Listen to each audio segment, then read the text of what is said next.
Now the third phenomena which is just affecting the atmosphere, that is the main cause of the atmospheric pollution, is that the ozone depletion, right. So first of all, I think you are familiar with the ozone layer, because since the you are just studying this word from the lower classes, that there is a ozone layer which is just present and just preventing us from the UV rays. So now you are going to just study in detail that how this ozone is formed, how it is now getting depleted, what are the function it is just performing for us, and what we can do to just save it, right. So the first of all, you should know that what is the ozone.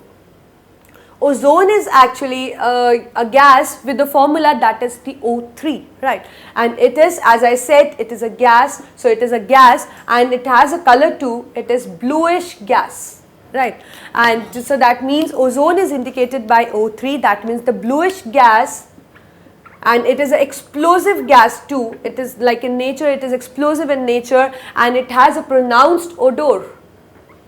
It has a pronounced odor too.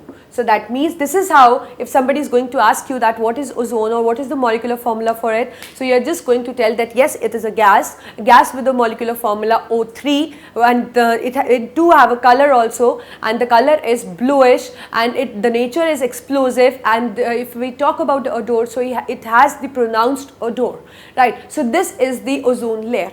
Now the question must be coming in your mind that where this layer is present, as you most of you must be familiar that where it is present, but still we will be doing it, that it is present, as we know that atmosphere has got different layers. So out of them it is present in a layer that is the stratosphere, and this layer is actually 20 to 30 kilometers above Earth, right. And you know that the thickness of this ozone is not same all over. It is less thicker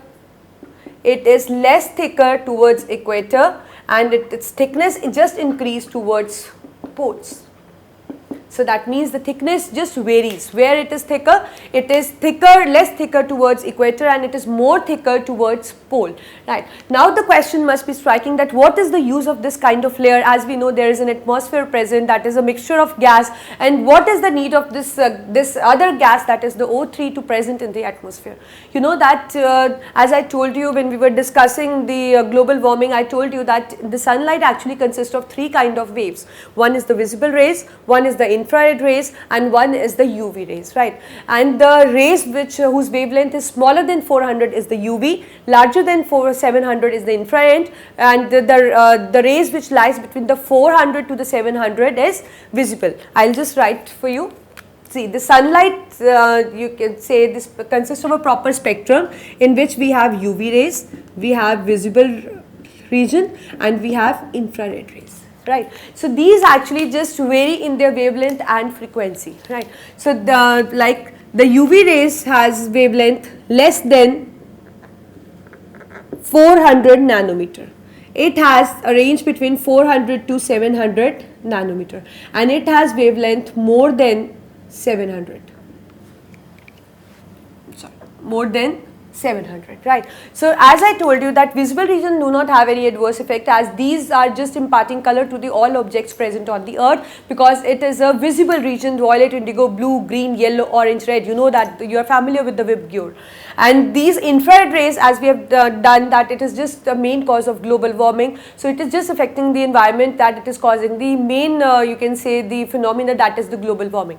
Now this UV rays which has wavelength less than 400 nanometers is very harmful for us, very harmful for us, as the sun is emitting this UV rays along with the sunlight. So that means we have to have, like, we just want that there should be some protective layer that should not allow this UV rays to just fall on the earth, and that protective layer is the ozone layer, right. Now what is what is the need to just prevent this UV rays to reach the earth? What is the need? You know that UV rays are just harmful for us. How they are harmful? They are causing skin cancers, they are causing eye cataract, they are just affecting our immune system. You know that what is the immune system? Immunity is actually the resistance against disease, the resistance against disease. So how it affects? It affects the immune system by damaging the cells. So that means it is just harming us, because if we'll be exposed to these kind of rays, our immunity will be lowered and we'll be more prone to the infections. So that means it can be a fatal, it can be proved to be a fatal for us, right? And you know that its penetrating power is too high. It can even penetrate through us, this flesh even can penetrate through us skin inside, and can penetrate through the organs as well, and even can penetrate to the cell membranes, and they just have the effect, and they can just you can say affect our genes. And you know that the genes are too important, because they are the hereditary vehicles. They just carry the hereditary information from one generation to the other generation. So they can just cause the genetic disorders. So that means it can just affect the human in a you can say a fatal manner. How? It is just, see, it is causing skin cancers, it is causing eye cataract, it is causing genetic disorder, it is just retarding the growth, it is just damaging the cells, it is affecting the immune system. So what else we are left with, right? So that means it is just affecting us in an adverse way it can do. So that means ultraviolet rays are not fit, like we are not fit to get exposed to ultraviolet rays. So that means they have to be we should be protected by it. And what protection the atmosphere is offering is the ozone layer. This layer actually do not allow these rays to just fall on the earth, and so that we should not be exposed to these kind of rays. And it is not it is not like that it is just affecting us like the humans. It is affecting the plant too. It is just decreasing the germination of the pollen grains, retarding growth, and whatever the adverse effect it can do on plants, it is doing all that. So that means ultraviolet, there has to be a certain source which do not allow ultraviolet rays to just fall on the earth, and that source, that protective layer is our ozone layer, that is the O3, right?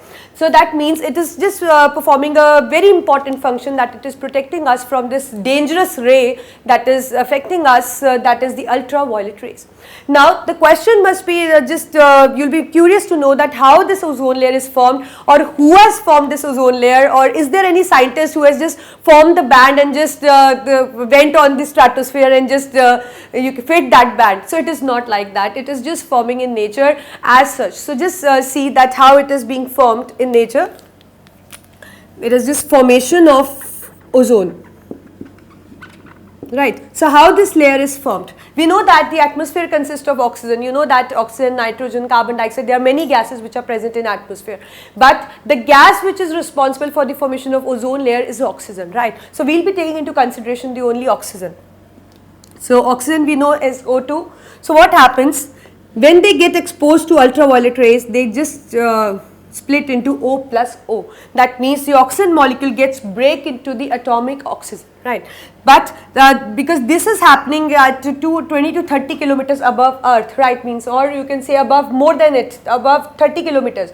But what is happening as this atomic oxygen is formed, but on the lower side we have oxygen gas. So these oxygen gas combine with the atomic oxygen to form ozone. So this kind of reaction, the first step is also called as photolysis, because in presence of light the molecule just break into the atomic oxygen, that is the photolysis. So see, just look at the board how it is formed. I am repeating again. We have the oxygen gas, so you can say the oxygen gas which is just present near the sun, when it just encounter the UV rays, it gets split, this molecule gets undergoes photolysis, that means it split into the atomic oxygen, right? But the layer just below it is, we have O2 there, so O2 and O just form this ozone layer. So this is how ozone is being formed. Now what happens as we move more lower, so this O3 rays is just splitting into O2 and O as well, right? This is again is done by ultraviolet rays. So actually that means this show a destruction and this show a formation. So there is actually a balance which is maintained between its formation and between its destruction. That means UV rays is just splitting this O2 into O and O, and also just this O2 is combining with O to form O3. And simultaneously, as O3 has, you can say the ultraviolet rays has the ability to split O2, so definitely it has the ability to split O3 as well, right? So that means it is not just splitting the O2, it has the ability to split O3 as well. So but there is a balance maintained between its formation and between its destruction. So that means or you can say the balance just favors the formation, right? Like it doesn't favor the destruction. It is, though the destruction is occurring, but still you can say if we talk about in terms of equilibrium, so the reaction which is more favored is the formation one. So this just leads to the formation of the ozone layer. Now how this you know that this ozone layer is from the past many years, it is just getting depleted, and somehow some percentage of UV rays are just falling on the earth. Now the question is that what is the actual source that is causing the ozone depletion? If somebody asks you that what is ozone depletion, so you have to say that the thinning of the ozone layer is called as ozone depletion, right? So whether I use the term ozone depletion or thinning of ozone means the same, right? So that means now the question is that what are those substances or how they are just causing the ozone depletion. That means how the thinning of ozone layer is occurring nowadays. So see, there are many components which are present in atmosphere that are just thinning the ozone layer, out of which CFC is the major one, right? You must be familiar with the CFC. They are used as the coolant in the refrigerators. It is used in the ACs as well. It is used in the aerosol spray as well. So these are actually you can say the major factor which is just causing the ozone depletion, and its full form is chlorofluorocarbons. I repeat, chlorofluorocarbons. Now how this chlorofluorocarbon is just depleting our main ozone layer. So just look at board. So what it is doing, these chlorofluorocarbons, they just have a tendency, like when they escape on the earth, they have the tendency to move up, right? So when their fumes are just moving up and they're just rising to a height, to a great height. So what happens when they rise to a great height, just liberate the chlorine out of them. As I told you, it is chlorofluorocarbon. So that means it just has a tendency to liberate chlorine. So what this chlorine is doing, this chlorine is combining with the O3, that is our ozone layer, our important layer, and it just leads to the formation of this. So that means the oxygen, it is just splitting the ozone layer, and we know that you can say a factor that just leads to the split of the ozone layer is just causing the thinning of the ozone layer. And there are not only CFCs, there are many other factors just like CCl4. We have many other things which are just splitting the ozone layer into the oxygen and the atomic oxygen. That means it is just leading to the ozone depletion, that is the thinning of our main protective layer, that is the ozone layer. So this is how the ozone layer is. I think you have understood in a proper manner now what is ozone, how it is helping us, why UV rays should be why earth should be prevented from the UV rays, how it is being prevented, how ozone is formed, what is the balance actually just exists between the the preparation and the destruction, how it is just the CFCs are just harming our ozone layer. So these are the important factors that just constitute this ozone depletion.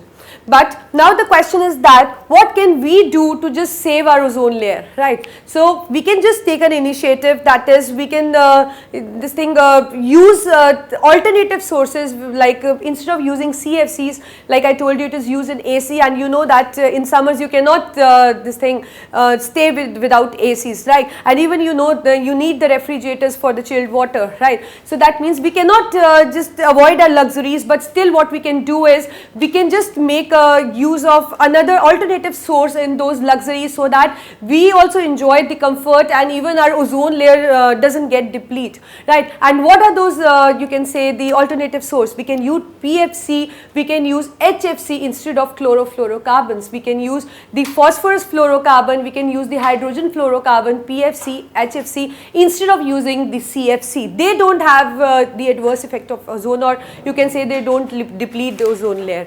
So this is how we can do. One more thing what we can do is, and one more thing which is striking in my mind, which I want to share with you.